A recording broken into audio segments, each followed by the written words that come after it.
ఎప్పుడు మొదలైందో తెలుపగల తేదీ ఏదో గుర్తించేందుకు వీలుందా?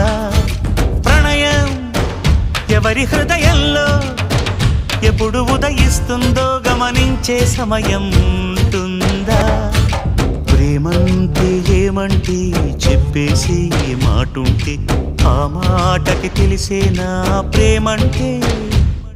అది చరితలు సైతం చదవని వైనం, కవితలు సైతం పలకని భావం, సరిగమలెరుగని మధురిమ ప్రేమంటే. దరిదాటి ఉరకలు వేసే ఏ నదికైనా తెలిసిందా తనలో ఈ ఉరవడి పెంచిన తొలిచిన కేదంటే? సిరిపై రై ఎగిరే వరకు చేనుకు మాత్రం తెలిసిందా తనలో కనిపించే కళలకు తొలి పిలిపేదంటే?